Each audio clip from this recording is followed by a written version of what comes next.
I'm gonna adjust my microphone. All right. Because I've been wanting to do this for like 3 different podcasts, and I think I'm gonna finally do it. This is all staying in the podcast. It's Hi, all America. It's definitely all staying in the podcast. Oh yeah, the episode will be titled "The Big Change from Steve." Yeah. Well, I think I'm screwing everything up. So he started growing facial hair. Well, I mean that's more about me just being lazy, for anything else. I gave all my facial hair to Steve. Yes. Yeah. Anyway, right, so. Hello, America. Hello, Steve is still everybody. getting ready. That's Hi, why I Steve's did microphone. Yo, don't worry about it. Everything's I did fine. it on purpose.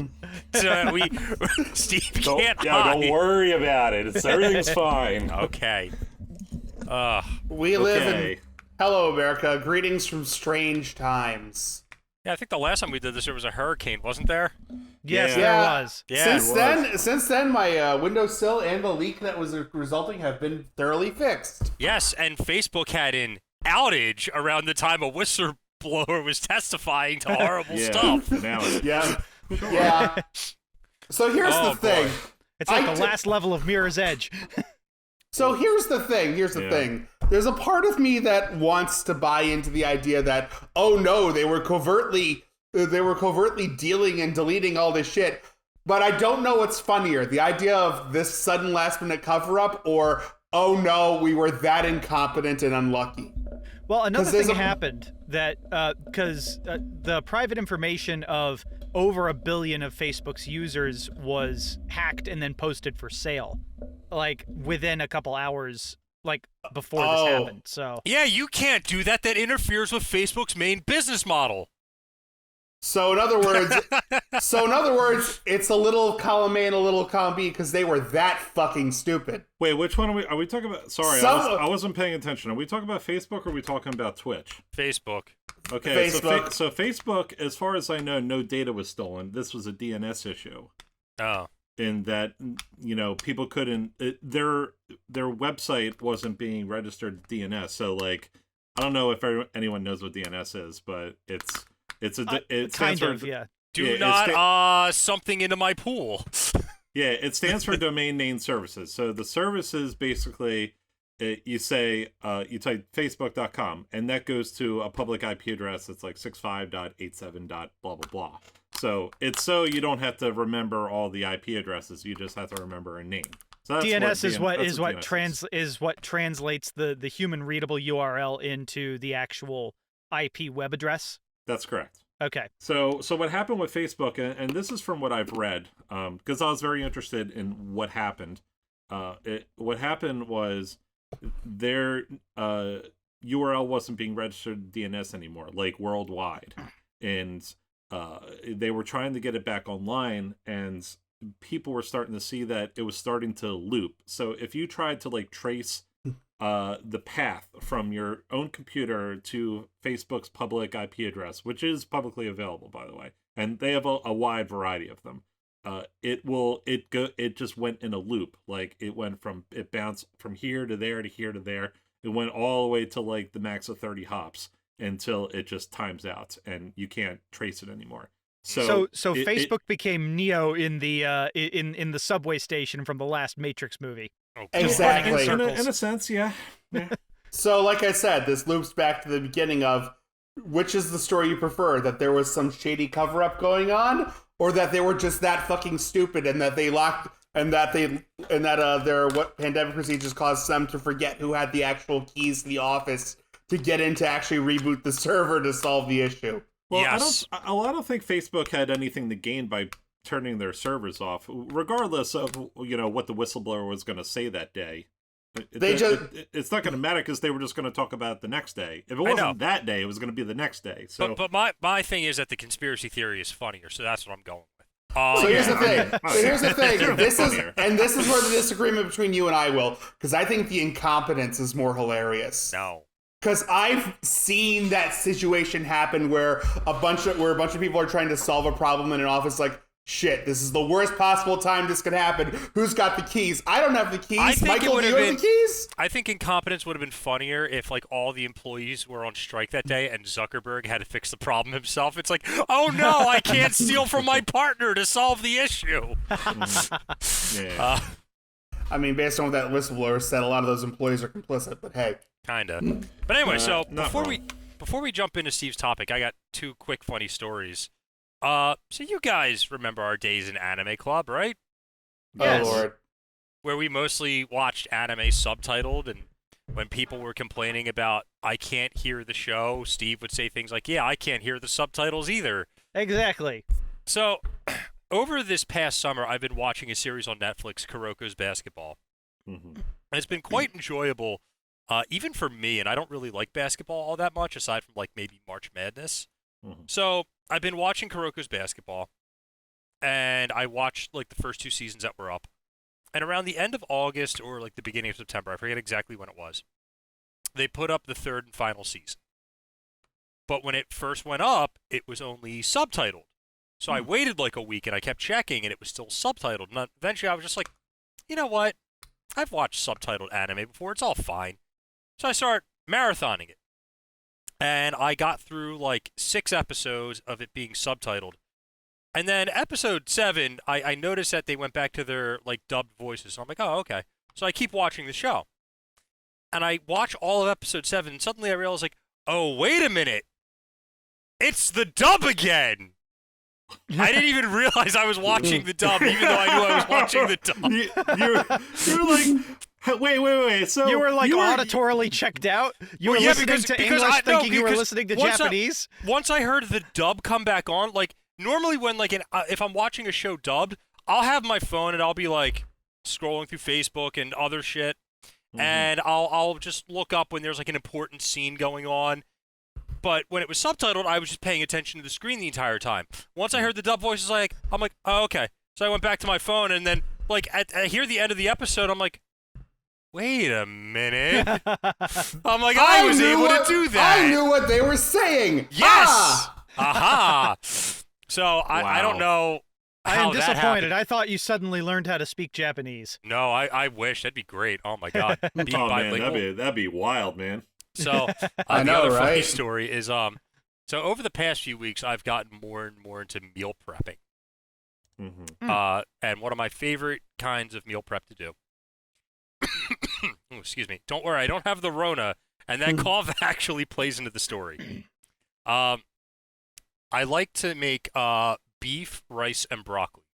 What I do is Sunday I will make enough beef. I'll actually get like a big pot, and I'll fill it with water, and I'll put in some bouillon cubes. Hold on. He's going again. His audio also I'll be went back in a weird. second. Can you Yeah. still hear me? Okay. Yeah. We need to get All right. Will a new camera. Yeah, well, Goodness. I might look into that over the holiday season. If you actually So- want some suggestions, I got some shit I learned at work I can send you. Yeah, that'd be great. Anyway, Anyway, back so- to the story. I'll get up. Oh, excuse me. I'll get up early in the morning, and I'll start like slow cooking the beef, like in a mixture of like this like broth that I make, and I'll add spices and everything, and I keep it on a low heat, and I let that sit for like 8 or 10 hours so that the beef is nice and tender. And You everything has time to soak in. you make a slow cooked stew. Yeah. Except I drain the broth, and I'll use the broth for other things, and then I just use the beef chunks in my meal. Yeah. I'll steam the broccoli and the spinach, and I'll make the rice the morning that I'm going to take this into work. So I bought a 5-pound bag of rice for like $3. Like really, I'm like, all right, this is great. And I didn't realize how much rice I was putting into the pot Oh no. the morning of. So when Oh, I got yeah. there, like I had a pot that This was this guy. big. Rice expands that was when like it gets almost wet, Will. overflowing with rice. So I'm Yeah. like, I have more than enough rice to last this week. I'm like, I'll have some rice for breakfast. So I got a bowl of rice, and I'm eating the rice, and I was eating really fast, and I had a big chunk of rice hit me in the back of like my windpipe, Oh no. and I've had a tickle in my throat ever since, so I'm coughing. And I'm at work, and my coworkers are like, dude, you're coughing. I'm like, trust me, it's just a tickle. I don't have COVID. I'm fine. Don't worry. Yeah. But it's so I'm going to be coughing throughout the podcast. Please forgive me. My lungs are just filled with something from Asia, but I swear. Yes. I swear it's not what you think. It's green tea, guys. I promise. It's all I drink all day. Well, Sorry, no. Go ahead, Dave. Go ahead. I'll talk after. So, it's funny you bring up that where a small amount of food has caused some issues with your breathing. My family recently dealt with a slightly harrowing thing. My father was hospitalized recently with a bad case of pneumonia, it turned out to be. Mm-hmm. Which is apparently was caused by a tiny bit of food going down the wrong pipeway, settling in his lungs, and apparently you can get pneumonia that way. Dave is covering for his father, by the way. His dad actually goes out into the woods and wrestles bears on the weekends. Nah, he hasn't done that for years. Now he just raises an army of coyotes. See, there we go. That's what it was. Yeah. So, but Dave's dad, the Woodland Warrior. Which is funny because if you've ever known him, that's like the exact opposite of who he is. All right, so I wanted to just touch on it. I've also been doing meal prep and lately, I started this week because I'm just trying to eat better and eat less, and maybe I'll start doing some workout stuff as well. I'm not like physically ready for it yet. I gotta like do some like baby step stuff first. Just start with like some basic cardio, like treadmill, bike. Yeah, that's what I intend on doing. But anyway, so the meal prep is actually very similar to yours. I substitute chicken instead of beef. So I just do like a baked chicken, put some like onion powder, garlic powder, salt and pepper. Yeah, it's very simple, and it's mainly because I use hot sauce with it as well, like with the entire meal. So like it covers the rice, it covers the broccoli, and it covers the chicken as well. So it's like a very like the flavor is consistent throughout. So that's good. It's a nice flavor profile. Hey, I'm actually thinking of getting like I saw something online. It's like these like 10 containers for like meal prep stuff. I only really need 5. Yeah. So if you want in, I'll order the thing and I'll just give you half of them. Yeah, that'd be great. Yeah. Yeah, sweet. Cool. Because I honestly don't know who else. Because like I'm offering like the other 5 to everyone else. I'm like, I only really need 5, and they're like, no, I don't need them. I'm like, great, okay. Yeah, well, I only need 5 because so there we go. I go to work and I eat at lunch, and then weekends it don't matter, I need to do more meal prep stuff because I cook a lot, but but I should honestly start bringing my lunch to work. Look at us being adults. It feels so much better. It feels so much better. Like I'll get home and I can go to the gym without needing to have like something like when I would buy food at work, I'd have to get like a snack when I got home before I went to the gym. And I have to figure out the right balance of like I need enough to have energy, but not too much where I'm getting cramped up when I'm exercising. Now I could go to the gym and it's like, oh yeah, I'm still very full when I get home. And even when I get home, it's like I'm still so full. It's hard for me to have dinner and then like buy post-workout protein shake. So it's like, this is great. It also factors it in as It also factors into something I want to start getting into cooking wise, which is I want to start doing some low and slow and some braising, especially with some brisket. Because I'm an East Coast Jew. We've been making brisket for fucking forever. So, god damn it, maybe I should learn. Yeah, just lean heavily into the stereotype. Yeah. Okay, yeah, lean heavily into stereotype. Just so you know, that does literally involve splashing Coca-Cola into the braising liquid. I mean, that sounds legit, with all the acidity and stuff. Now, wait a minute. Does he mean, like, current-day Coca-Cola, or does he mean the real Coca-Cola that has, like, actual cocaine in it? Oh. I mean, considering that the origin of this shit's, like, the 1950s, non-cocaine Coca-Cola, unfortunately. Okay. All right. Yeah, they got rid of the cocaine in I think probably during Prohibition. Honestly, well, yeah, but they get the Mexican Coke. Yeah, with the cane sugar. So here's the thing about the additives from Colombia are really great. So the fun thing about the cocaine in Coca-Cola is that the deal is that it wasn't just cocaine. The purpose of Coca-Cola was to be a medicine medium. So you loaded any fucking drugs, because the deal is that when in the olden days when you had to take this medicine, it tasted like ass. So you could load any fucking drugs into Coke. The deal is that this was a medium in which you could swallow it and be like, that tastes decent, rather than, oh my god, it tastes like horrible chemicals, which is what it is. Yeah, so you could put cocaine, you could put all the sorts of shit in there. It's still horrible chemicals, but it tastes a lot better. That would have saved me as a child when my parents gave me that god-awful cough syrup that just, like, was nasty as hell. Yeah, the cough syrup is where this is all led to, unfortunately. Yeah, that's how all the sodas started. They were all just like used for medicine. I mean, I got the Dr. Pepper shirt on right now. And that is, it's definitely them just throwing a whole bunch of shit in the bottom, being your your soda was Steve, your soda was made by a doctor. Obviously, that's what its purpose was for. Indeed. I mean, true. Also, hey, Steve, isn't Dr. Pepper good? Dr. Pepper is good. Yeah, no, I just want to say this so I can hear the glorious screams of my girlfriend somewhere. This is a bit of a fight we've been having. Why she hates Dr. Pepper? She hates Dr. Pepper.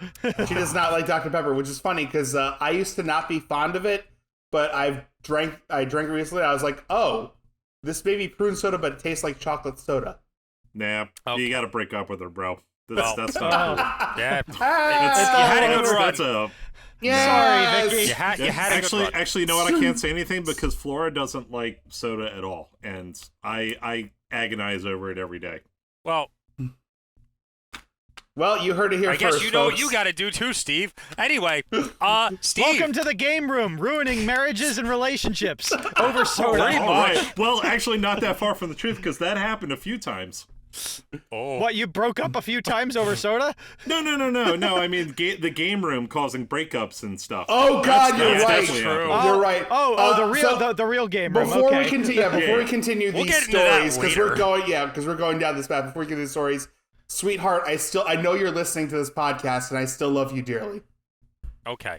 Now that all the fluff is out of the way, Steve, how about you introduce a topic that's actually going to carry us through the rest of the year to a decent degree? The rest of the year, man. Here we go. I mean, okay, so this is something that I've been wanting to talk about on the podcast for a while, and I don't think I really had all the content that I needed until recently. But I wanted to talk about the entertainment industry, more specifically the movie industry, And how they never do anything wrong. Well.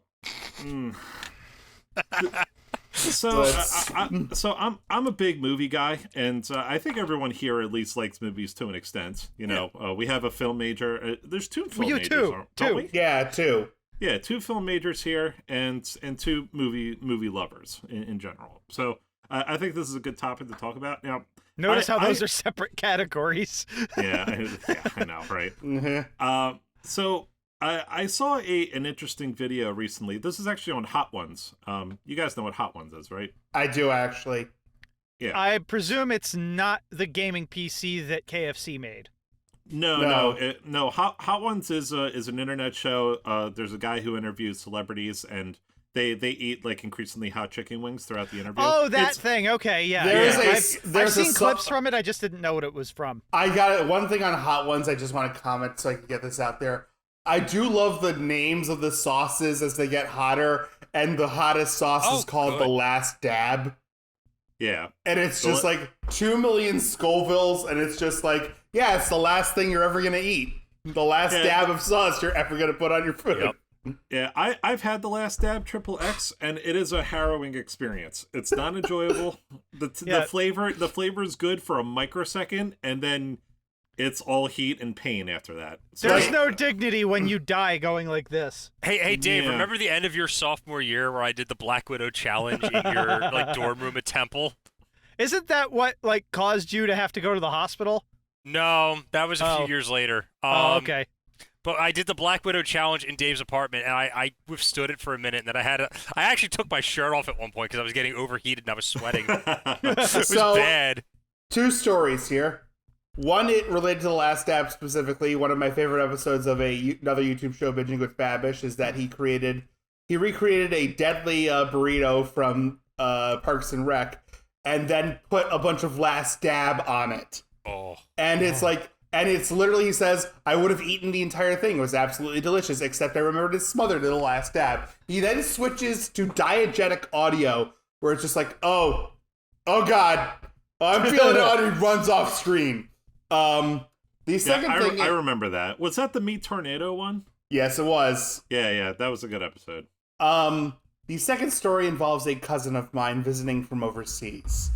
We go to PA for the day. We're going to link up with some friends of mine in King of Prussia for dinner. But before that, we got some time to wander around the King of Prussia Mall and to a store called Pepper Palace. Mm-hmm. Now, Pepper Palace does not have the last dab. They do have their very lethal hot sauce, though. that comes in little bottles yay high with wax seals over the top. And in order to have a free sample of this sauce, you must sign a waiver. Oh boy. Oh no. Not a good sign. My cousin, with his wife recently married, decides he's hot shit. Is this your? And is then this your his cousin shit that I became met? hot. This is Guy, yes. Why did he do this? He has a child. This was before the child. Okay. This was well before the child. All right. This was just after he got married. He was actually up for my brother's wedding. Okay. So he takes the sample and he's like, I'm fine. And we continue wandering around the mall. I'm fine. I'm less fine. Oh no. By the time we are at the restaurant, he is not doing great. And he goes, I'll be back. And he disappears to the bathroom. And we're like, did somebody go check on him? And his wife's just like, leave him. I think he might have been better. His wife was just like, nah, we're leaving him behind. I think he would have Let been him better learn off. the hard way. I think he would have been better off dealing with the aftermath of being face hugged. Yeah. Oh. But anyway, But, Steve, you were saying about the movie industry. True. Yes. Sorry. Yeah. So yeah, this episode of Hot Ones, they had Matt Damon on the show, and he was asked a question about the movie business and how people often go on Netflix and go to the movies, and they think to themselves, they don't really make movies for me anymore. And he asked Matt Damon, why is that? And is there anything you can discuss, behind the scenes that would contribute to this? And he goes into this whole thing about how, a large portion of the revenue years ago was the DVD release. They opened the theater and they made however much they made at the box office.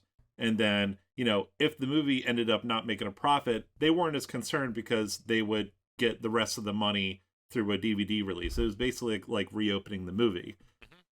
And, having that sort of fallback, to recuperate some of the losses was enabled the movie industry to make movies that didn't make as much financial sense. And they could take a gamble on a movie about, a simple love story about a guy meets girl, falls in love, in an interesting setting. And that was fine.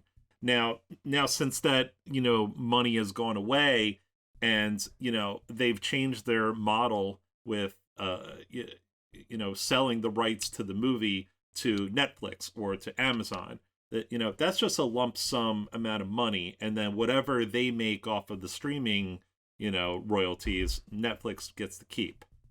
And so they're essentially the amount of money that they make per movie is now, heavily handicapped. They don't make nearly as much. So now there's this dilemma where, they get a concept for a film and they're like, okay, well, is this really going to make me back the money? When I pay for advertising, I pay for the exhibitor fees, I pay the actors and all the crew and all that. Am I going to make the money back in the movie theater and selling the rights to a streaming platform only? Will I make my money back? And a lot of movie, studios, they don't really see that anymore. So now these stories that people used to love in the 90s and the early 2000s, you just don't see those anymore. And so I think that a lot of people feel like they're just not really making the movies that I used to enjoy anymore. And, you're starting to see a lot of cookie cutter, safe films that are being released now. Yeah. It's harder to find a unique storyline anymore. And that's why you see the same, Marvel movies come out over and over because they're a safe bet. They've already reeled in the audience. They know they're going to be going to see the latest Marvel film or the latest DC film or, the other major franchises. Well, it feels like for Marvel, it's a different story entirely because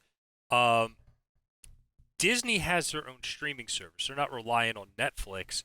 So you know, but that also means they're not going to get DVD sales. The issue you have to remember here, the reason why the term that I think is not being said here is risk averse. But what does DVD sales matter? Because let's say, you know, the next Thor movie comes out, and that would have made, like, let's say it makes like 750 million at the box office, and then it would make another 500 million in DVD sales. Well, if instead of making 500 million in DVD sales, it draws another 10,000 people to Disney Plus, and they sign up for the streaming service. But that's the problem. But it draws those. It draws them in. No, hold on. Oh, you gotta let me finish. Dave, no, you interrupted me. Hold on a second.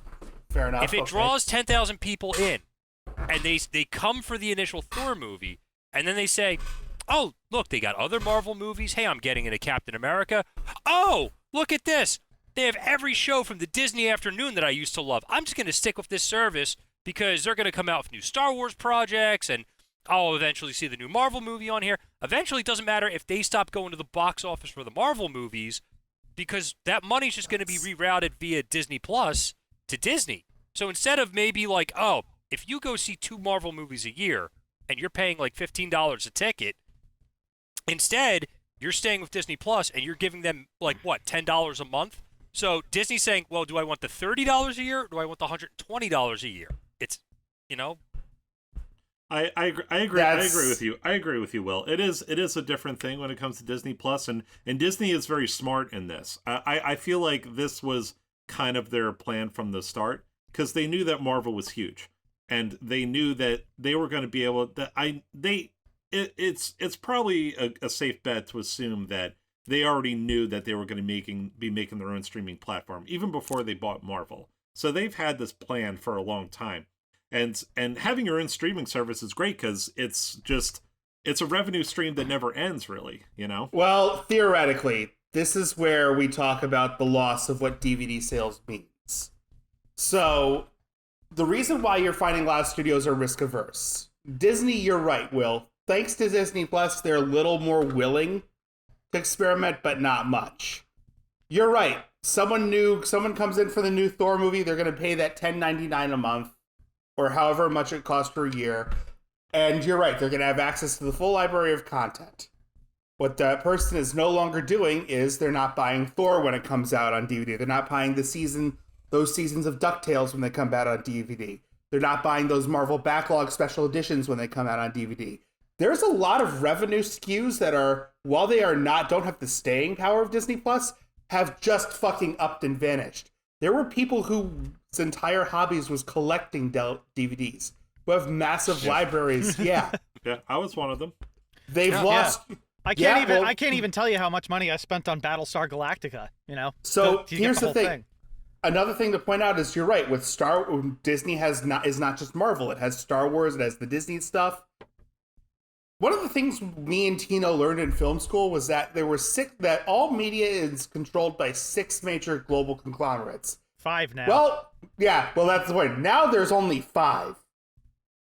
So risk averse means that if there's this one big thing taking the share, these 4 guys have no room for error anymore. Mm-hmm. What it means is that if you want interesting stuff, you got to look at independent creators. That doesn't necessarily mean it'll be good, but it'll be different. Indeed. And I'm saying that as somebody who has worked on independent films, several. Is the end product always something that like you would want to pay $20 to go see? Probably not, but it's also not the same thing that you're going to go see if you're watching something made by Disney. So basically what you're telling me is that The Room by Tommy Wiseau is not the hero we wanted, but it's the hero we need right now. I don't know, That's man. one way of saying it, Mark. That's one way of saying it. I don't know, man. I read that book that Greg Sestero put out. Mark's nobody's Tommy Wiseau's nobody's fucking hero. Yeah. I want to say that the independent scene is definitely there, and I think it's also owned by the global conglomerates as well, because they all have a division that is basically to find indie movies. But yeah, well, I wasn't even talking from the angle of big conglomerate. I was talking about like platforms like YouTube and things like that. I mean, there's content creators. It's never been easier to make content, right? Yeah. Anyone with a camera or an iPhone or whatever can make their own movie at this point. Yeah, four assholes sitting in their own respective bedrooms can make content. Hey, now, I don't know why I said that. I'm not sitting in my bedroom. I'm sitting in my living room. Okay, I'm in my man cave, which is kind of my bedroom. Okay, any asshole in his man cave, asshole in his audio recording room, asshole in his living room, and asshole in his bedroom can just make content very easily. I don't know why I said that. Anyway, the point I'm trying to make is that content's everywhere now. So I feel that movie studios, I mean, sure, they're probably not too worried about the little guys, but it's all about trying to get your attention. That's all it really is. And I feel that a lot of people that I've talked to, I don't want to say the normies, but definitely the normies, people at work and things like that, they're more susceptible to watching content on YouTube than just going to the movie theater. Well, yeah, because it's free. A component. So yeah, YouTube is free. I mean, free is whatever that means. But yeah, it's free in the sense that the ads are being served to you rather than you paying for access. Right, exactly. Right. It's free in air quotes, I would say. Yeah. See, and just on that point, one of the things I love about YouTube is that like I have found so many things on this just website where I would never see this stuff on TV. I'd never see this stuff at the movies. Like, I'm just going to read, I have YouTube in the background. I'm just going to read off a few of the channels that I love and just a brief description of what they do. Eric Landon RPG. This guy just reviews different RPG games and tells you whether or not they're worth like checking out. And he does stuff from like, the Super Nintendo all the way to like modern consoles. Old World Radio. They just play a lot of old-time music, that the kind that you would hear in like Fallout. Chill Hop Music. Self-explanatory. Tiny Kittens HQ. It's just like 24-hour live streams of like kittens after they're born and just them being cute. The Final Minutes, which is just like, those emergency alert systems that they have? This channel just makes fake EAS scenarios, and then you hear them play out, and it's interesting. And Spirit of the Law. This guy just does Age of Empires content constantly. So I learn about the new meta of how that game is played. And it's like, this isn't stuff that I would find anywhere. Like, I'm never going to turn on the TV and, see like a program start with, hey guys, Spirit of the Law here to tell you about the new update coming in October that will affect the Poles and the Bohemians. Well, I'll never see that. You're only half right. There used to be a place that did content like that. G4? G4. Oh God, I cringe just thinking about it. Yeah, boy, it's. Wow, Morgan Manjaw was a Maxim hottie, wasn't she? Sarah Underwood was really good at making content. You know what I'm saying? Yeah, she still is if you follow her social media. I cannot believe that they just had a show, which was called Videotech, where they just showed video game trailers and cutscenes back to back. Yeah, well, there was no Cinematech. YouTube, or at least YouTube was pretty in its infancy at the time. Yeah, I mean, last time I heard of G4, it was like 2007 or something. When did they go belly up? 2011, 2012, I want to say. Okay. Yeah. Right. It was like right around the time YouTube was like finally allowing like Let's Plays and stuff. Mm-hmm. Yeah. Instead of the Spoonie experiment having to have him with his profanity-laced Final Fantasy X hosted on his own site, then he could post it to YouTube. Yeah. Exactly. Yeah. I mean, YouTube is really just a wealth of information at this point. Like, I've been on a big like true crime kick for a hot minute, and I just watch all sorts of cases about unsolved mysteries and the serial killers and stuff like that. And like, you could find stuff like that on TV years and years ago, but that content's just not for the audience anymore. It's the second largest search engine after Google, and Google owns it. So yeah, true. Yeah, Coffee House Crimes is just like all over YouTube. Here's the crazy thing. You can go on YouTube. I signed up for a summer course, computer science for lawyers this past year.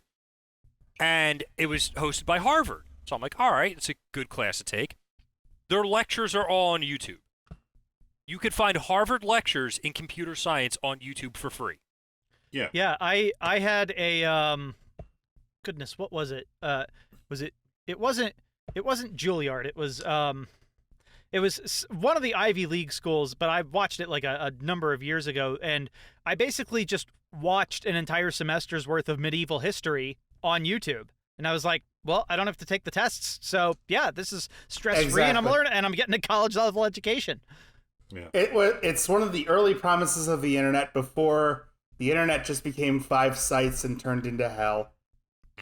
Well, it's funny you say that, especially from a content creator perspective, because people are starting to build their own parallel systems now. Now they are not gigantic like the big ones are, but people are finding ways to host their own stuff. And just to give an example in terms of like indie content and indie series, there's a series about the life of Jesus called The Chosen, and it's the most well-written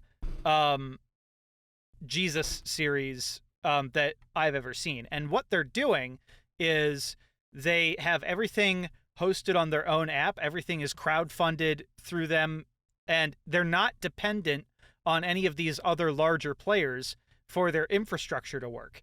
And I think because cancel culture is now a thing, the more tech savvy who want to be able to say whatever they want to say without somebody being able to shut them up are creating their own parallel systems. So, we have like the big players at the moment, and we probably always will, but there's a lot of alternatives popping up and kind of moves towards decentralization. Oh, wait, Tino, I don't think that's true. You didn't hear? Turns out that Tom Anderson was behind the Facebook takedown this past Monday. MySpace is coming back. Oh, Tom, MySpace, Tom. Yeah, I was never on MySpace, so I was like, who's that? So here's the thing about MySpace. Imagine a Facebook that was both more creative and more annoying.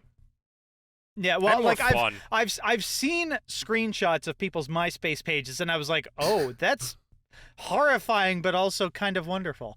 Yeah, it's like a the earlier part of the internet. There's a YouTube channel I follow called Hazel, and what Hazel does is she looks at nerd and anime culture specifically from the early 90s to the early aughts, and it is just a nostalgia bomb for me. I get the sense that you might have mentioned this on one of the previous podcasts, because this sounds familiar. She has a video recently where she just like unearthed through the Wayback Machine a bunch of 90s anime fan geosites. Oh, GeoCities. This is not wonderful. Yeah. I remember that. Will, you're cringing at the thought, and that's the point of the videos. It's that this was history. This was those early days are now history. Yeah. It makes you feel old, but it also feels great. MySpace was like a combination of like early Facebook and GeoCities, because like you could put like your own MIDIs and stuff in the background. Okay, and like your own animated GIFs in the back, and like that's that the could, thing. like dance around.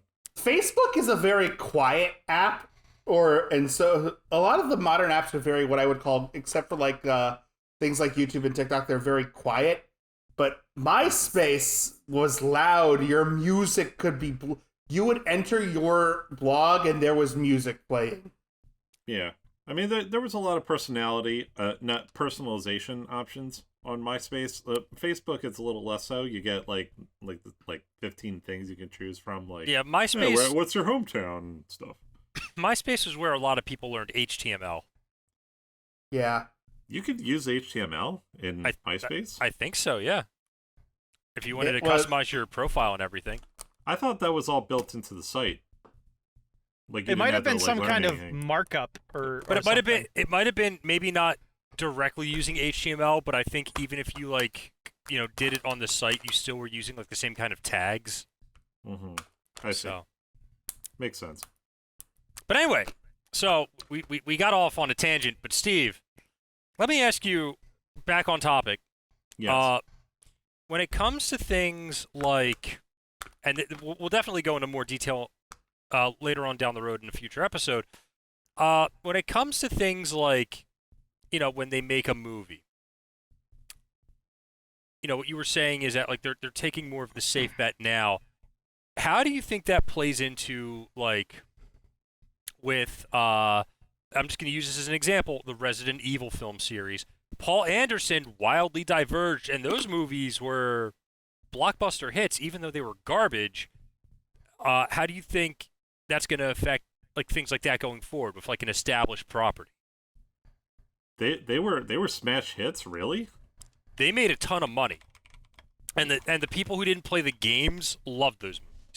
All right, the reason they made a ton of money is because they were also made kind of cheaply, so it was very easy to return their investment. Yeah, I'm looking up like some of this. All right, so box office. It's almost like the lower the budget is, the more risks you can take. Million, it is interesting. There's I think it was a video game I played recently, but there was a moment where they talked about that phenomenon where you get to this weird point where you're operating on so little money in your creation. There's like a threshold of we're broke, and there's a threshold of this is so little there's so little at stake here that we're allowed to go nuts. This is really wild. The Resident Evil franchise, the movie franchise, at total their budget for across all of the films was only $288 million. How many movies is that? Wow. 6. 6, yeah. And, holy shit! Man, that's pretty good. And at the box office, and this is even before DVD sales, because DVDs were still a thing, at the time for a couple of the films. The box office was $1.2 billion. So they made a lot of money off of this franchise, a whole lot. Fuck. That's very interesting. Very interesting. So what? To be fair, and this is my personal opinion, I feel that the first 2 movies were solid films, even in the Resident Evil universe. They weren't doing the whole Alice as a super being thing yet. They were kind of alluding to it, and they still hit the marks of, Jill Valentine was in it. They talked about the Nemesis, and the Nemesis, his origin story was at least cohesive. And even in the first movie, I could definitely see that happening, and it was a very cohesive and well told story that paralleled to the original story in the video games. To some extent, yes. It's just that the lab was in a separate location. It wasn't like directly underneath the mansion and stuff like that. Right. And they didn't talk about the mansion really at all in the first movie. It all took place in the lab. Mm-hmm. Which is fine. I mean, like I said, yeah, I thought it was great. I still watch that movie from time to time. In all honesty, the first one. Well, because the first one, he wasn't married to Jovovich yet, so he wasn't simping for her. Yeah, right. Yeah. You don't have to be married to simp for someone. No, but I mean, look, Paul Wife Simp Anderson lives to that name. He only simps for his wife, and once he got married, everyone's in love with Alice, including the Nemesis. Like, Jill Valentine's there, and she's like a big stars cop, better than all like the nameless jobbers he killed like 10 minutes earlier. Oh no, Nemesis is going to ignore her, even though she's firing a gun at him, just so he could fight his wife. Yeah. So he Paul W.S. Anderson # relationship goals? No, Paul W.S. Anderson # wife guy. # wife simp. I can't really explain the movie sales for all of these. I think people who are desperate for them to be good because hey, a video game's a movie's a video game. I'm sure that was also you're right. At a certain point, people were just like, I have to know. I don't care how bad it is. I have to know. Yeah, sure. I mean, there's definitely the video game fan crowd that was going there just to make sure that the video game, they wanted to validate their hobby in a weird way, and that there was definitely some truth there. The fact that it was very action oriented for the majority of the films was probably a large reason as well. There's also the fact that shit movies or otherwise, they're just objectively entertaining. Yeah, sure. Well, Yeah.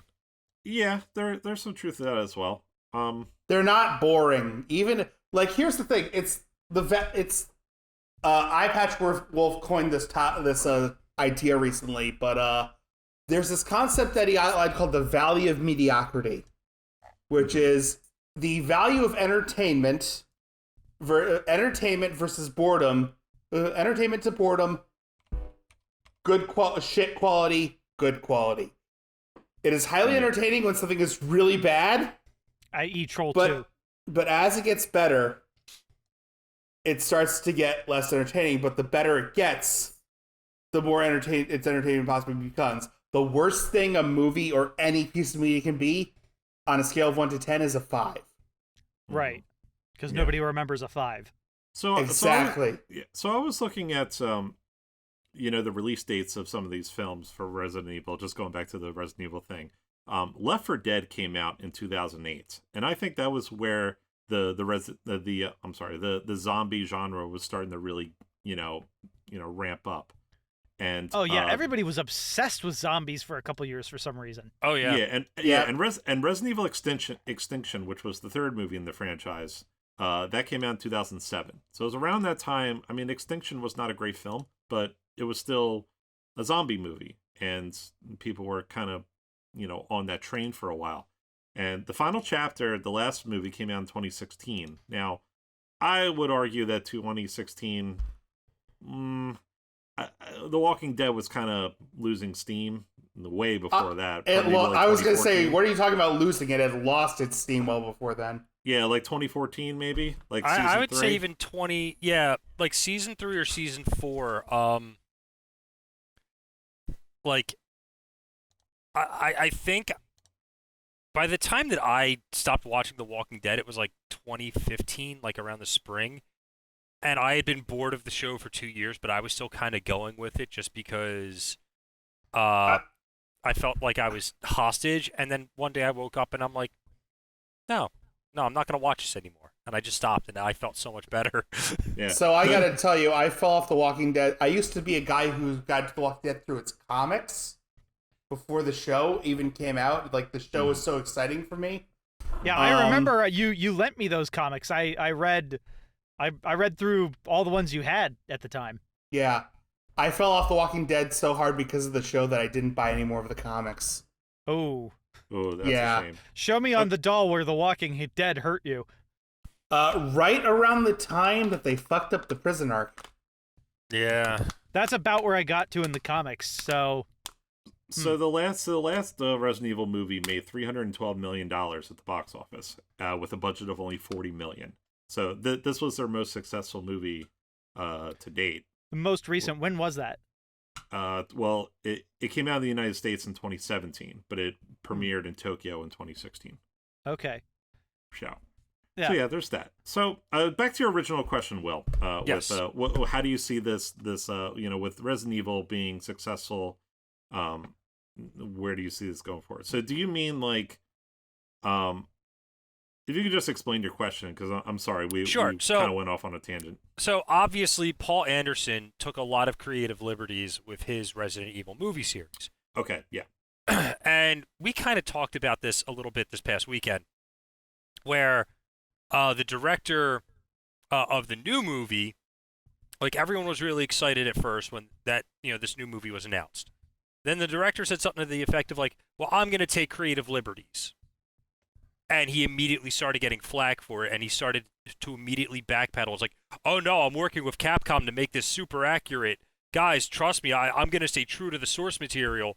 Like, the second he mentioned creative liberties, it's like putting blood in the water where there's a bunch of hungry sharks. Like, people were ready to rip him apart.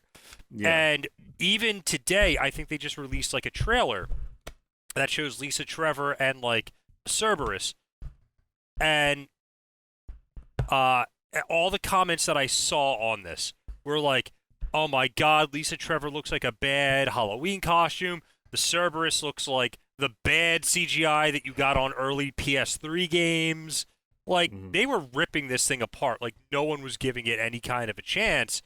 So, I mean, I guess to what extent it, because like obviously like with movies coming out and people, what you explained about how movies are becoming more cookie cutter, is that going to be something that can save even like well-established franchises in the future? Because it looks like it's kind of the opposite for Resident Evil, because the franchise is so well established. It seems like, yeah, you have to stay true to the source material, but you can't make it a cookie cutter movie like every other kind of movie coming out. Exactly. I mean, here's the thing. Well, hold on, wait, Steve. Sorry. Steve, you're right, Steve. This is my question. I apologize for all the interruptions, but the problem is I have the answers you're looking for. But Steve. Well, let me give my opinion first, and then you can give us the right answer.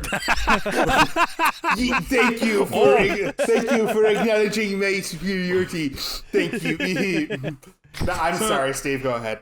So I would argue that Resident Evil was already established franchise even before the first Resident Evil movie came out. Like, it came out in 2002, so we had at least the trilogy, right? And maybe Resident Evil 4 at that point? No, 4 was, I think, late 2004, early 2005. Paul Anderson's first movie came out in 2002, so I think we had up to Code Veronica and maybe the first Outbreak game. Okay, so Code Veronica, I mean, we still got the trilogy, right? And we have Code Veronica. So we already have a pretty well-established timeline of what the original story was, the story that happened with Raccoon City, which I think a lot of Resident Evil fans see as the true story of Resident Evil, the true spirit of Resident Evil. Right. Would you agree with that? Yeah, and also to clarify, when I was saying true to the franchise, I didn't mean the Anderson movie franchise. I meant the Resident Evil franchise as a whole, like from the very first game, like the actual canon. Okay, I get what you're saying. Well, yeah. I think my argument was that they were already kind of messing with the storyline even from the beginning when we're talking about moving to a different medium. And when you talk about when we talked about the new movie that's coming out over the weekend, I was sort of shocked at how much they've changed. But at the same time, when we were talking about this, during the podcast, I realized that, they've already been kind of screwing with the franchise a little bit anyway. So it's going to be hard to say. So you're saying that they were more okay with the changes before? Well, is that what you're saying? I don't think it was necessary. It's necessarily that they were more okay with the changes before. I think it's more like when the Anderson movies were coming out, like the first few movies, they didn't expect all the changes that happened. And because the first Anderson Resident Evil movie isn't terrible, it's like, all right, yeah, you're not getting the STARS team going in, but you're still getting an elite operative team going into an area that has undead, and you're getting these interesting action sequences. And at the end, and I'll give credit to Anderson for this, at the very end of that... and he's going again. Hold on. This guy. Turning on my camera. Guy. Keeps turning off for some reason. I know. It's all me. I think we need to start a GoFundMe for Will's new camera. You know what? Yeah. God damn it. I am retrieving the Amazon link. So anyway, like one of the greatest things about the that first movie from Anderson was that at the very end, when I think it's the character Matt, when he starts mutating and you hear the guy say, "I want him in the Nemesis program," I remember 12-year-old me, super excited. I was jumping up and down like, "Oh my God, Nemesis!"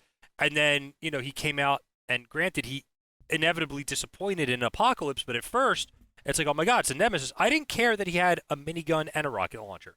I'm like, yeah, give him another weapon. That's great. It just means that he's more of a threat.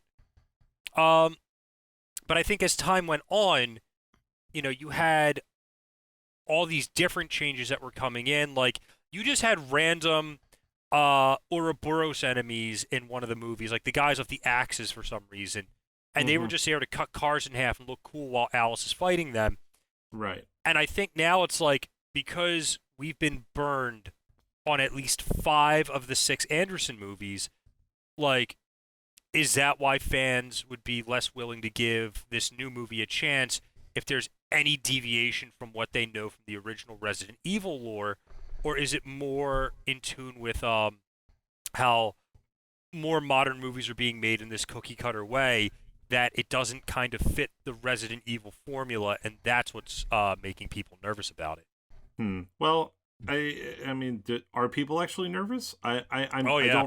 I don't really know. Well, well, hold on. So you're saying fans of the Resident Evil franchise are nervous? Yes. Is that what you're saying? Okay, Yeah. Well, that's I think that's totally valid. However, there's no way that every single moviegoer of the original franchise were all Resident Evil fans of the original games. Yeah, fair. There's no way. So I think that this deviation, once again, is making for a story that's easily digestible, not just for the fans of the franchise, but for, casual consumers as well. And we may actually be surprised. It may end up being a good film anyway.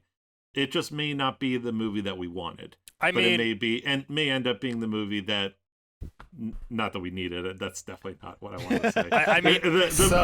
It's going to end up being a movie that we would still enjoy no matter what. I mean, so that's if somehow they could justify running the plots of Resident Evil 1 and Resident Evil 2 simultaneously, maybe, and that's a really big maybe. Because I don't know how they're going to do that. Isn't Resident Evil 1 dependent? Isn't Resident Evil 2 dependent on Resident Evil 1 having happened like months earlier? Yes, it is. Here's the thing.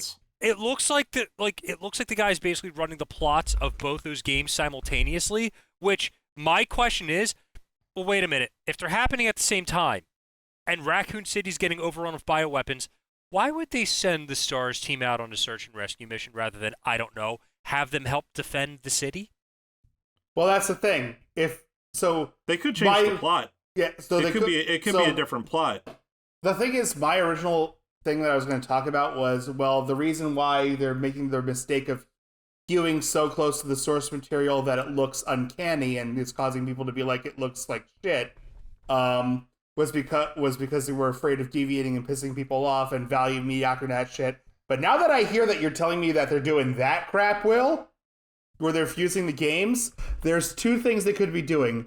One, the STARS mission has been changed to a search and rescue during the apocalypse of Raccoon City, and the lab they're going to be exploring is going to be the lab under the city. In the first game, the second game, which had a really cool name, The Hive, right? The Hive. Yeah. Thank you. Sorry, I blanked on The Hive. Or it's going to be a flashback, flash forward. Yeah, that could happen. Ultimately, I think they're going to change the story. It's not going to be in the original story that we thought. And there could be a couple of reasons for this. They could have more than just a STARS team. They could have a different team, or there's more members to STARS than originally, presented to us. Yeah, there could be a number of things that they could be doing that could sort of justify this. I mean, I'm with you in that if they did try to stick to the original story, then it doesn't make any sense at all. Because Resident Evil 1 absolutely has to happen, because the T-virus has to get out. Mm-hmm. And the only way for that to happen is for the Trevor incident to happen. Yeah, the lab to explode. The lab has to blow up. Yeah, exactly. So, I mean, how does that then sync up with Actually, that's not true. Wasn't the reason for the outbreak because the G-virus got out? Yeah, didn't rats eat the G-virus corpse? The T-virus just got wiped out with the mansion exploding. Yes and no, because you have to remember they had the zombie dogs running outside the lab, but then once the mansion blew up, those dogs weren't sticking around the mansion anymore. They were kind of sticking around the mansion at first because, hey, it's where they knew, and they were able to go in and out kind of. And oh wait, I got it now. So remember that there was news reports of people being eaten in the original story? Well, then there you go. So they did get out of the mansion. Well, wait, there's one piece of information we need in order to figure this out. Does Raccoon City have a wet market? A wet market? Oh God. The answer is maybe, because it's an American town. But if you go by Resident Evil 2 and 3, the originals, is a very Asian Japanese style layout. So does their Chinatown have a wet market? So absolutely. I will say that independent of this plot discussion, there's a thing with art where the people creating it often have to have a question they need to ask, which is, why does this story exist? Why does it need to be told? And you're right. If it was just a movie rehashing the plot of the game, what's the point of it? To make money. Yeah, to make money, but Sure. Why would people see this when they could go play Resident Evil or watch a Let's Play of Resident Evil or any other things that don't cost them the money it would take to see this movie in theaters or on a streaming service? Well, I think it's easier to digest instead of watching a Let's Play. Let's Play has a different format that's not always as not as presentable and to Dave, a wider audience. Probably for the same reasons that you had people who went to see the Paul Anderson movies but didn't play the original games. When they were like when the first Anderson movie came out in 2002, it was still fairly easy to pick up a lot of the original games in stores, but people weren't doing that. They were just going to go see the movie. Well, so I have a question that I'd like to ask you guys, and it relates to this. Do you think that that there's going to continue to be a market for video game movies? Because like in the past, the reason that I would be interested in watching a movie about a video game would be like, ooh, I can see what it would look like if it was more realistic, right? So, because of the graphical limitations. But now we're at the point where, the real-time graphics in just, for example, the Final Fantasy VII remake are better than the pre-rendered graphics from Advent Children in 2005. And so and like you play a game like FF7, you're getting almost a cinematic experience most of the time. So I can't help but wonder if that's going to kind of cut into the potential market for video game movies in the future, because you have series like The Mandalorian, which are using game engines to create their backgrounds in real time without having to chroma key. So it's like there's a convergence happening, and I wonder how much longer this kind of thing is going to continue. It's an interesting question, because honestly, it's a weird kind of holy grail in the movie industry, because while successful comic book adaptations have been obviously a moneymaker for the last decade and a half, video games have been the thing that have constantly eluded Hollywood in terms of adaptation. There is an element to these adaptations that is the challenge. Someone wants to lay claim to, I made the first critically acclaimed one of these. Mm-hmm. It's why we had that Nintendo Direct where the animated Mario movie cast got announced. Yeah, well, I think a lot of these films kind of fall victim to either bad writing or bad art design or some combination of both. Like, I'm thinking really specifically of the Super Mario Brothers movie, which was it was so bad that it was really entertaining. It was like a high budget, really bad movie that I was like, ooh, like right about here on that valley. Which if I didn't know a single thing about Super Mario, like it's weirdly entertaining in its own, but once you try to compare it to the game it's based off of, you're like, wait, what? What is going on? So I can enjoy watching it on its own as like this, really weird B sci-fi thing, but watching it I didn't watch it because it was a video game movie of Super Mario. I watched it because I was like, okay, everybody's talking to fungus and there are sentient dinosaurs running around everywhere. Okay, what's going on? Didn't one of the actors of the original Super Mario Bros. Movie in an interview say something to the effect of his child asked him why he was in that movie, and he said, "Oh, to make sure that I could afford to buy you shoes," and his kid said, "I don't need shoes that badly." That's painful. I don't know how true that is. I do know it was true that Bob Hoskins was on set constantly inebriated. Oh, yeah, great. I imagine everybody was constantly inebriated on set in that movie. But so the point I'm trying to make here is there is going to come a point, and people thought the Resident Evil movie was going to be it, but from what I'm hearing, that's not the case. Where someone is going to hew hyper close to the source material in an attempt to do what they feel is justice to the story. if any franchise is going to get this first, my money is honestly either on Halo or on Metal Gear Solid. Yeah, because the guy making the Metal Gear Solid movie has like repeatedly gone on at length about being faithful to the source material, and Metal Gear Solid itself being a game that loves to reference movies lends itself very well to this. So I would argue that video games in some genres are movies already. I mean, you mentioned Metal Gear Solid. Metal Gear Solid is literally a movie. You don't even really have to play that game, because the gameplay between cutscenes is borderline irrelevant. You can follow the story without even playing the game. If you watch all the cutscenes in succession on a YouTube video or something, you can get the full story. And I feel that a lot of video games these days had that sort of storytelling because of what you said before. The hardware limitations aren't there anymore. So they can now tell a story to the audience and put a face to a protagonist that's recognizable and give them emotion and facial expressions and be able to, really drive home a theme or something that they want to say to the audience. So I think that video game movies going forward are going to be a difficult sell for people, even in the normie market, I would say, because I think that, and while I did say that Let's Plays are not as attractive to people that aren't video game fans, I still think that you can still get that experience without going to see a movie.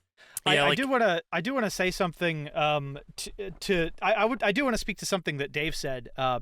In terms of Halo potentially being a closely aligned video game movie, and I'm basically just saying this as somebody who used to be straight up obsessed with Halo. It got stuck that like they were trying to make a Halo movie back around the time that Halo 3 came out. They were going to have Peter Jackson producing it. They were going to have Neil Blomkamp as director, and it just kept getting stuck in development hell. And Neil Blomkamp eventually took a lot of the inertia from that, and he made some live action advertisements for Halo 3 that were really great, but he took a lot of that inertia and used it to make District 9.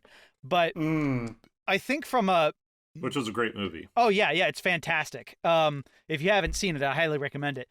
That being said, one of the difficulties that you get from a game like Halo being turned into a movie is that you have a protagonist who most of the time doesn't speak, and you can't see his face, and you're supposed to try to empathize with him when he is basically a killing machine. So I have a counter argument for you. You would almost have to make somebody else the protagonist and have them be somebody who's like also on Halo and keeps like encountering Master Chief in the same battles that he's taking part in or something. But I don't know. I don't know how it would work. Like I'm trying to think of how I would write it, and I'm like, how would I do this? I have an answer for you. The answer lies in a adaptation of Judge Dredd where Carl Urban played Judge Dredd, and unlike in the Stallone movie, Urban held to the long-held comic book tradition of Dredd never taking their helmet off. Yeah, well, like you can make it work if the character has a lot to say. What I'm saying is that Master Chief as a character doesn't have a lot to say. Most of the time, it's just like, that's it. Yeah, I think you can get away with this by making a movie adaptation of the first book that they wrote, The Fall of Reach, because they go into the origin story of Master Chief. Yeah, and so that would work. That would work. Yeah, you can get a human element to Master Chief and understand that he is a Marine. He's a killing machine, and there's a reason for that because he was trained to be that way. Yeah, but you can also put a human face on it because you get to see him being a child that's trained to do that. There was and this was way back in like I think 2006. There was a an indie band. I think it was like maybe 2 or 3 people called Thai Chinese. And they basically just had a bunch of like really kind of out there Halo related songs. And one of them was a song that was basically the story of the fall of Reach. And I was like, man, this would be really great if somebody turned it into a music video. Yeah. The Fall of Reach is a great book. I recommend it to any fan of Halo. I mean, it's very well written, and it's you can kind of speed through it real quick, and it's a good story. It's very good. So, few quick points. By the way, Steve, you actually are right about something from earlier. I'm right about something? What the fuck? I know. I have to check my stock prices. This is world ending. There were 2 causes of the outbreak in Raccoon City. One was the dogs and the zombies that were wandering around the mansion. They just started wandering towards Raccoon City after the mansion blew up. The second was from Will Birkin stepping on the T-Virus vials during the Umbrella Security Service raid. Yeah, when Hunk was going in there. And being yeah. Like, we gotta get this shit out of here. So Raccoon City got it from both ends, above Pretty and below. much.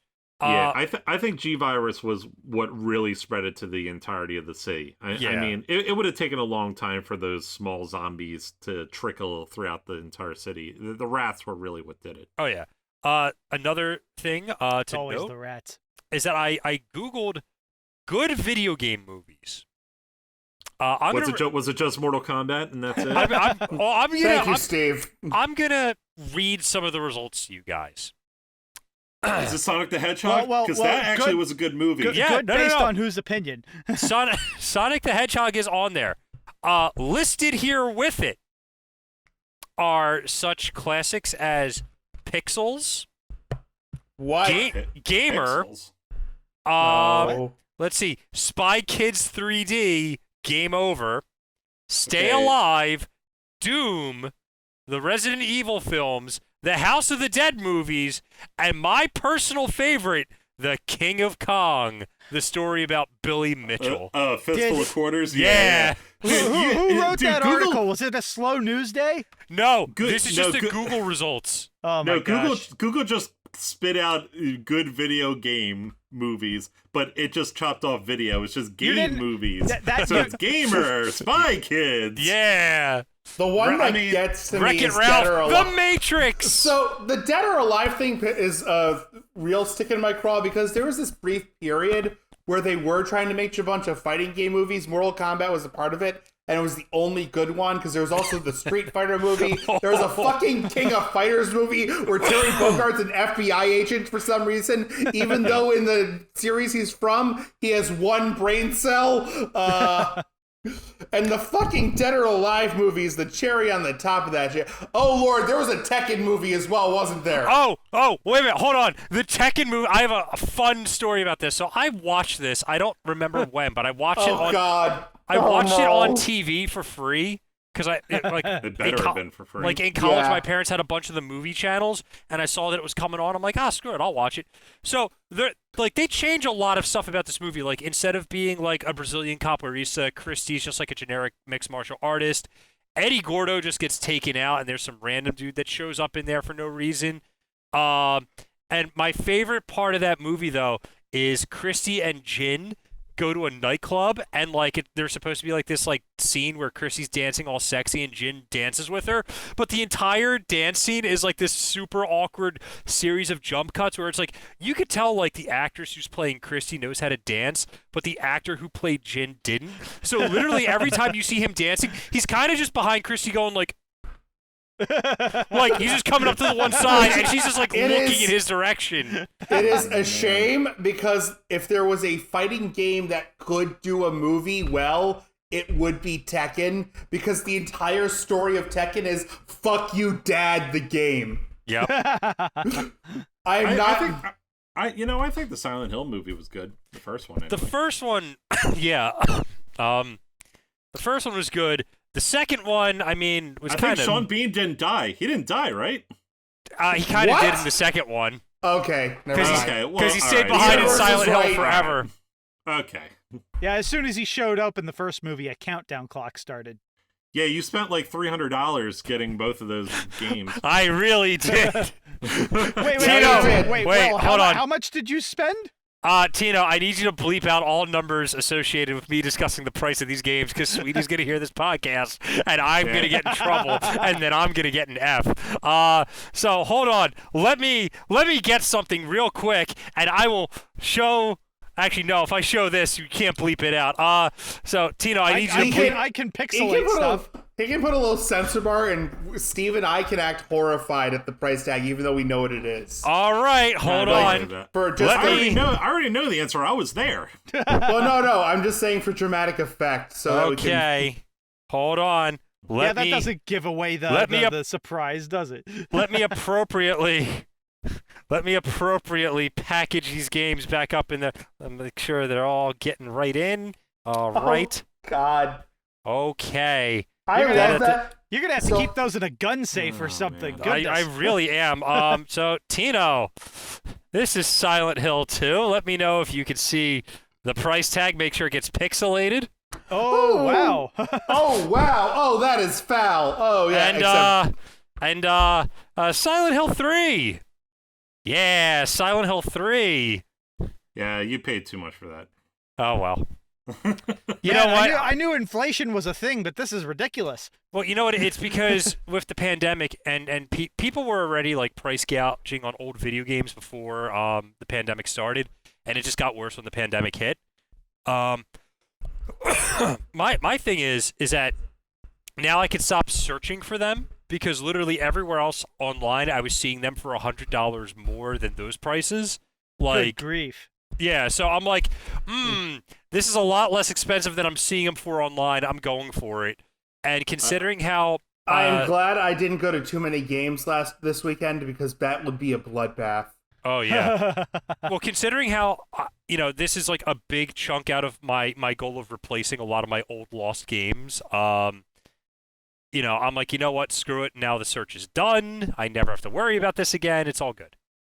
And now we can do a Let's Play of Silent Hill 2.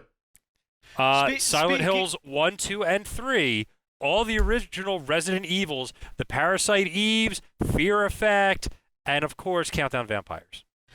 Of course. Speaking of Let's Plays, I really do think that we need to plan to do something like that in the future, where we decide to do a Let's Play, but we don't tell the people involved what the game is going to be before we play it.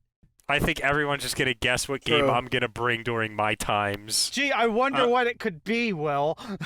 I don't know. I do have a big stack of different games, guys. I would like to make I have a lot that I can bring. I would like to make a request that I do the first Let's Play. Sure. Because I found something that I think you guys would enjoy, but I don't want to tell you what it is before we play it. So Okay, wait. Okay. So I have an idea for part of the rules here. Okay. And like obviously we would have to figure out, whose house we're gonna do it in and figure out a time and all that kind of thing. We can do one of two things with this. Either we randomly select who's gonna be playing the game and who's gonna be providing the game, or actually there's kind of three ways we could do this. It's just kind of reversed. The second way is whoever's gonna be playing the game picks who provides the game, or whoever's providing the game picks who plays the game. Okay. You see, that's actually more interesting because I thought it was just going to be we bring a game to play and you guys watch it, but we kind of do that at we kind of do that with at Greg's cabin. Greg from the game room. We go up there for a weekend in the Poconos, and usually someone will bring a game and they'll play it, and other people will watch. But usually we end up getting too drunk, and then we just forget about it. And then Sam, who's the only sober one, ends up playing all the games. That happens almost every time. Oh wow! I mean, so he's beaten more games than any of us up in the cabin. He's probably on game 7 at this point. Oh boy! I mean, Will, that is it, that's an interesting idea, because I'm just thinking to myself now how frustrated the rest of you would get with me if you assigned me to play Resident Evil and I didn't know where I was going or what I was doing. And you'd be like, no, Tino, don't try to pet the dog. It's trying to eat you. Right. I mean, we could guide you through that game. You would need to, because otherwise I would just spend most of it just wandering, going in circles, being like, I can't find the door. Where do I go? Yeah, the funny thing about this to me is that I have had in my mind lists of games that are like, I've played them and like, oh, Tino needs to play this, Will needs to play this, Steve needs to play this, well, needs to play this. That's part of what gave me the idea, because I'm like, okay, there's so many games I haven't played, there's some games that you guys haven't played, and it's like, okay. Lord knows that when I get to choose, I know exactly who I would go to with what. Yeah. Yeah, and like, we should think about the reason that we watch Let's Plays. We want to see how this, like, in many cases, it's a game we've already played, but we want to see how this other person is reacting to it. Or we just can't be bothered to buy the game. One of the two. True. We should play Phoenix Wright in Japanese. Oh boy. Great idea. Yeah, I'll be able to solve that court case. I disagree with you on one thing, is that I've already done a Phoenix Wright Let's Play of sorts. And it was an agonizing process because the person we were playing with had everything voice acted. It was fun, don't get me wrong, and we made a bunch of jokes. But I told them, you guys are about to do the bonus case in the first Phoenix Wright. I'm checking out. And I was right, too, because they started a month ago and they're still playing. So that's the bonus case. So I think along those lines, I am happy with Tino being the first one to present a game. Tino, here's what we should do, though. If the person presenting the game... I will say beforehand, it is a PC game, so we would have to do this in a place where, like, probably Steve's basement, unless he doesn't want us to. I will ask... we can do that. I will ask you this. We can play on the projector. Yeah. I won't ask which game. I will ask who you're going to ask to play. No. Before you answer that, I was going to say, when the person presenting the game picks the player, it should be a surprise who they pick, and it should be done after we start recording. In the very first episode of the Let's Play, they choose a player, so we're taken by surprise. Yeah, tell you what, I will bring a D4 with me. Yeah. Does this game require DOSBox? Are we playing Myst? We better not be playing Myst. Yes, we're playing Myst. No. Oh boy. No, I can tell you that it does not require DOSBox. Okay, cool. I don't want to say too much about it. Can you play it on Steam? Can you play it on Steam? Is it on Steam? No. Ooh. Okay. It is made by an indie developer who is not on Steam. Okay, got it. Like I said, I don't want to say too much about the game because I don't want to. Yeah, I don't like we shouldn't be telling people what the game is like beforehand because then people might be able to figure it out. Right. Yeah. No problem. So, guys, I decided to do something in reverse this week. We do have questions. Okay. Well, let's get them out of the way because I need to go to bed. All right, saving the questions for the end. All right. So, the first question is from Mai, and I apologize. I actually forget what your question is. So I have to get it from you again and bring it to the podcast next. Because she told me when we were speaking on the phone, she didn't message me it, so I can't read it off the thing. But this is, the second question. Hey, I have a question for you. No, I'm not going to tell you what it is. No, I think Mai hates me now. So well, because you were a dick in the text message. I told you not to send it, and you did. You friggin' did. Well, listen, I said I was kidding. So it's totally fine. And it was so good that my camera Will's literally camera died. Nice. Yes. All right, you're the camera back. was like, "There's too much tomfoolery. I'm not putting up with this anymore." Listen, in my defense, I did say I was kidding, immediately after. You started the message with, "This is a betrayal of a Judas-Level." I did. Why do you want to know what happened? We'll tell you after the podcast. I don't want to put information out there. But the second question is from Natalie, because we've been listening to the Harry Potter audiobooks. And her question is, guys, What is your ranking of all 7 books, like best to worst? Have we all read Harry Potter? All of us? I have not. I've seen the films, but I didn't get bitten by the Harry Potter bug. Like, oh yeah, wasn't it because there's like magic and shit in well, it? no. No. Like my parents didn't forbid me from reading it, or I just wasn't interested. I was just like, I see. He was too busy going around Halo and killing things. Okay, that was later. Yeah. That was when I was in high school. These books came out when I was in like elementary school and middle school. Well, the last one came out in 2007. 7. Yeah. I don't know these things. Like, I finally got around to watching all of them in college, and I was like, okay, I finally understand what everybody is freaking out about. At least now I can understand people's references. All right, cool. So we all know the story at least. Yeah, right? I know the story. All right, so Tino will rank the movies then. From the movies. Tino can rank the movies then. Okay. So, Tino, how about you go first since this was the movie-themed episode? Well, okay. Granted, I've seen The Sorcerer's Stone the most times, but it's like that introduces the whole film. That introduces the whole world. It's really hard to like there's a certain kind of feeling that one film creates that's like difficult to quantify, but it doesn't match any of the other movies. I want to say Goblet of Fire, also excellent. And Deathly Hallows Part 1. I like those are like the top 3. I don't want to try to rank all of them because I'm like, okay, well, how does this one compare to that one? How does that one compare to that one? I've never thought about this. I'm not quite sure how to rank them, to be honest. I wouldn't even know what criteria I was going to go off of. That's fair. So that's about as helpful as I can be. I'm writing mine down in a notepad. I am not justifying any of what I'm about to say. What was the second book? All I can tell you is that I'm a Chamber Hufflepuff. Secrets. That's all I know. Chamber of Secrets. Yeah, I'm not justifying anything about what I'm about to say, but 5, 6, 7, 4, 3, 1, 2. I'm gonna say Deathly Hallows, Order of the Phoenix, Goblet of Fire, Half-Blood Prince, Sorcerer's Stone, Chamber of Secrets, Prisoner of Azkaban. For a second there, I thought you were just going in reverse order, but okay. I went best to worst. Okay. Yeah, that's what I did too. At least that, but understanding that that's my personal opinion. And you know what it is? You know what my thing was? I think that the writing, she developed her writing style over time, and I resonated more with the later books. That's all. I can understand that. Yeah.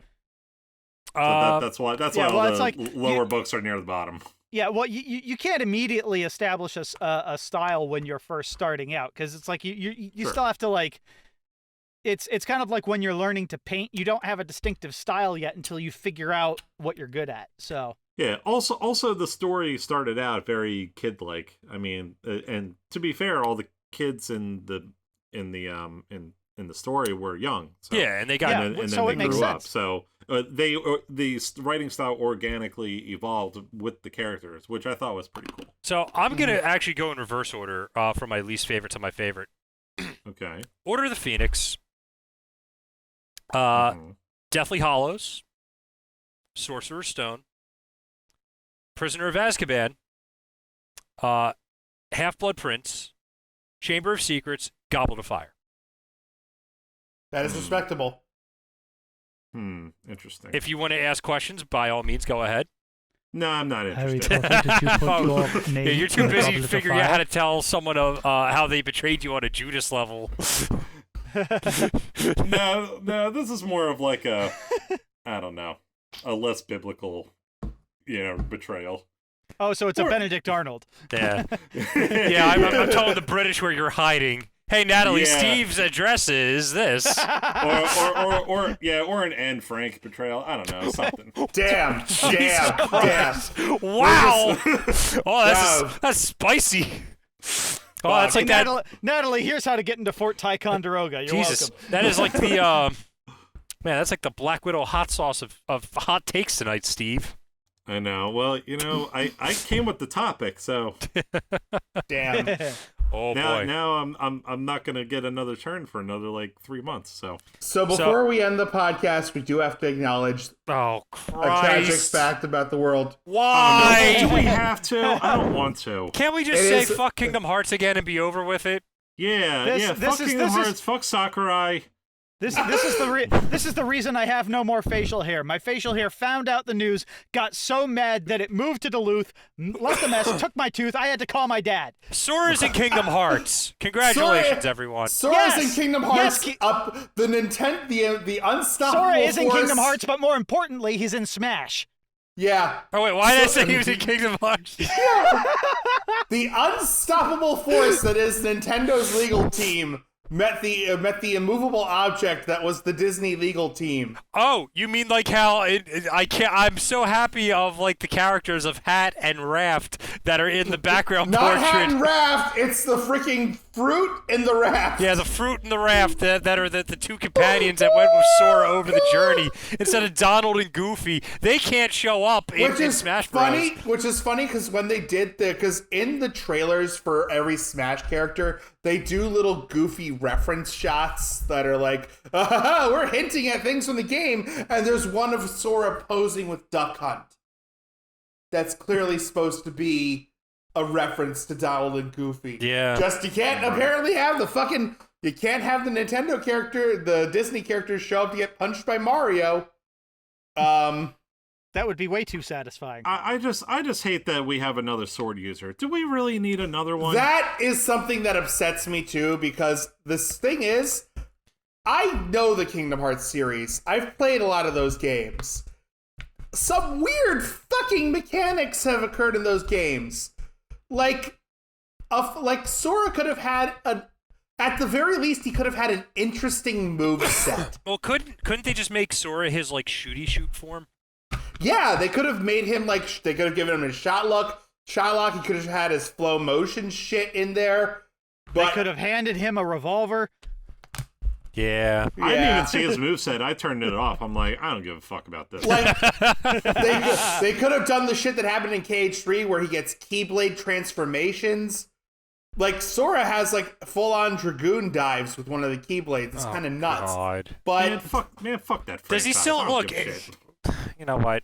I don't care anymore. Here, all right, you are allowed to not care. You are aggressively allowed to not care for 20 years until Kingdom Hearts 4 comes out. Not Not going to care about that either, because they're just going to handhold me I'm through gonna the be entire dead. game. I'm not going to be around for that. I'm here for 3 more years, and then I'm dead, and then whatever happens. 3 more years? What's happening? Yeah, In 3 years. That's my life's plan. 35, and then I die. Woo, I'm out. Wow, I hope you told Natalie this. I did, and believe me, she is well informed, and she does not approve of this life plan. I told her, look, it's not up to me. This is really up to Jesus, isn't it? That's true. That's true. But You know what? I'm actually on board with this. With Sora being in Kingdom Hearts. I thought you were going to say you were on board with my life plan. That too. All right, Tino, tell me how you really feel. Listen, Big J has a plan, all right? But I'm on board with Sora being in Kingdom Hearts. In Kingdom Hearts? You're making the same mistake I did? You better, because he is. I'm on board with him being in Smash for the following reason. There's somebody else who is also in Smash, Sephiroth. And I would love to just see him get run through by Sephiroth. But you could do that in Kingdom Hearts. Yeah, again, rematch. He loses again. No number of defeats is too much for Sora. I was hoping they were going to put Mickey in it. With the sword, the Keyblade. That would have been the ultimate troll. Sakurai's like, look, Mickey Mouse. I think I would have liked it if they instead put Waka into Smash Bros. Well, we got to have a match, brother. I don't like. I'm so glad I got the invite to Smash Bros. But keep the Albed out of here, brother. Hey, brother, I know those Albed. Man, Sora's in Smash Brothers. Charlie Day is Luigi. What world are we living in? Waka was super fucking racist. You know that? Yeah. Pretty much. Remember when Riku's entire hometown got blown up, and Waka's like, "Oh, it's like Happy Festival fireworks." Yeah. Anyone? Idiot. Literally, her people were genocided, and he's like, "Oh yeah, it's like a big 4th of July celebration." Just Anyone who wants to see the true epitome of this shit, just go. Here's a thing for you to plug into fucking YouTube. Matt Woolley. No, Grand Wizard Waka. And it's just Woolley doing all the impressions. Yeah, it's It is literally. It starts with a joke where they're making fun of Waka's racism mid-game, and it goes, "Waka, why does your job class say Grand Wizard?" And it just goes from there to Wooly, which includes a point where Wooly's famous line, and I shit you not, the man shouts. I'm wondering if I should say this because I don't want this voice clip isolated. Yeah, let's not do anything look. We've done enough things to get us canceled on this show. Let's not add to the pile. Let's just say Wooly screams quite enthusiastically that something starts now, and I will leave it at that. Oh no, no, not that line. That's too much information. What? No, you're not tricking me into saying it, dummy. Yeah, we're just gonna end the podcast now. All I said was something starts now. That's it. Yeah. How about this? All right. In line with what's going on this month, everyone, tune in for a special podcast later this month where we do our Halloween-themed episode and talk about big scaries. Hey. Yeah. Okay, so real fast, I want to talk about one thing just real quick before we end. One of my neighbors' fucking Halloween decoration game is on point. This month has barely gotten started. He's got 20-foot tall skeletons in his yard. All right, you're going to have to take a photo and send it to the Discord so Tino could reference it here. I can't. They're not I need to go. supposed That's to a get good that idea. big. What is he been feeding them? I'm not going to be able to take a photo until like tomorrow. But does he really have 20-foot high skeletons? And don't They lie to saw me me. in not Pico. They're super big. Only Tino heard me say it. I heard you, so Yes, I didn't have to. Because I was saying to Dave, does he really have the skeletons? And don't lie to me around